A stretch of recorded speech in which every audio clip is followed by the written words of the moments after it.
This is the first time I've ever had a chance to interview a real celebrity. His name is John Clayton. Welcome to the show, John. Thanks, Kevin. Boy, you have done so much, but you're famous for your New Hampshire Union Leader features that you did every week. Mm-hmm. It was called In the City, a newspaper column which allowed me to write about anything in Manchester that piqued my interest. After a couple of years, I didn't get in enough trouble, so they thought, let's give them a little more rein. So it expanded to a second column a week, which allowed me to go anywhere in New Hampshire. It's interesting because I remember back in the day that everybody would look to see if their name was there. And if you got your name, by the way, I got my name in there once, you know, all of a sudden you figure, well, I made it because John Clayton just put my name in his column. It was something that came about quite accidentally. I knew in the beginning I wanted to make the column inclusive. Newspapers by their nature tend to be exclusive. And by that I mean you tend to write about the mayor and the selectmen and the aldermen and the usual suspects. And a shameless way to get people to read the column was the notion that their name might be in it. It came about by accident, but apparently there was some panache attached to it. So over time, think about it like a phone book. What's the first thing you do when you get the phone book? You open it and make sure your name's in there. Yeah. I wanted people Do they still have phone books anymore? Yeah, I've heard about that. I have door stops that I use them for. So in addition to the column, you also, for 6 years, you hosted a television show on public TV in New Hampshire called Crossroads, New Hampshire Crossroads. New Hampshire Crossroads, yeah. Again, came about by accident.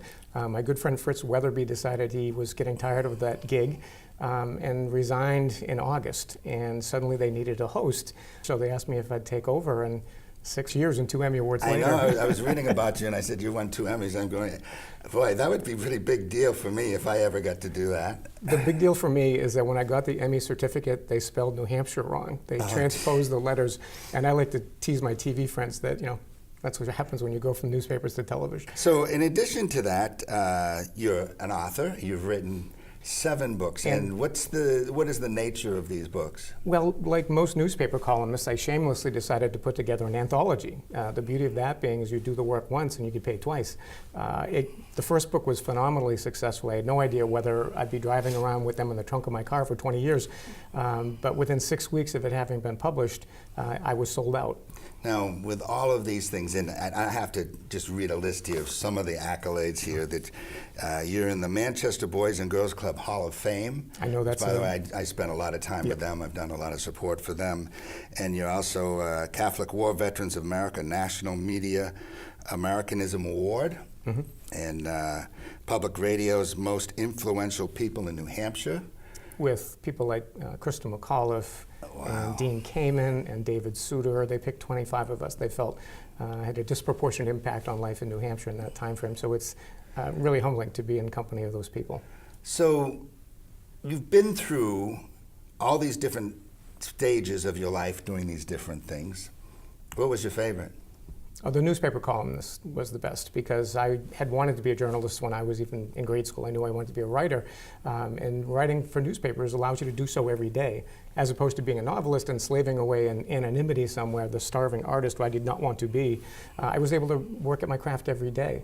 It allowed me to explore this place I love so much, engage with some incredibly less known people who deserve the spotlight, and I got to share that with them. How'd you get that first job writing for a newspaper? Was it always the Union Leader? Or No, I had worked in college. I'd worked at the Derry News, at the Patriot Ledger in Quincy, Mass. But I got away from it because there weren't many newspaper jobs when I got out of college. Mm-hmm. I was at New Hampshire College, now Southern New Hampshire University, and was doing a lot of writing for the Union Leader. And one day Joe McQuaid said, "How come you're not working for us?" And I said, "Nobody asked."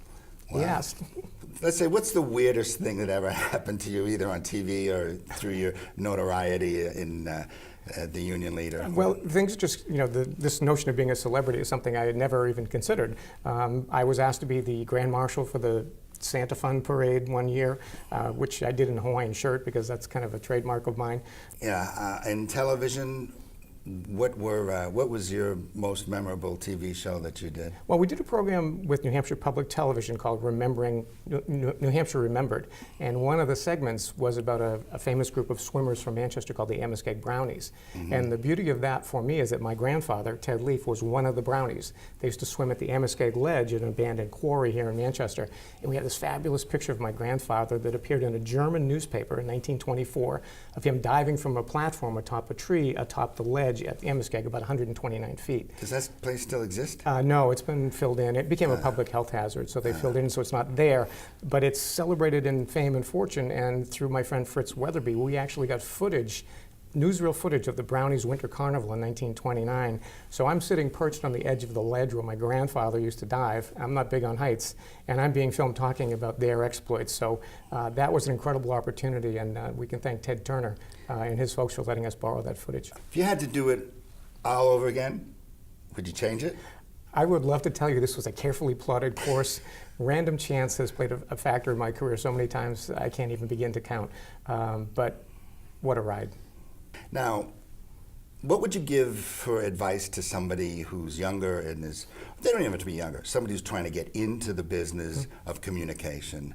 Is there some kind of words of wisdom? And you can go into the three categories, whether it's newspaper or whether it's broadcasting or whether it's public relations or communications.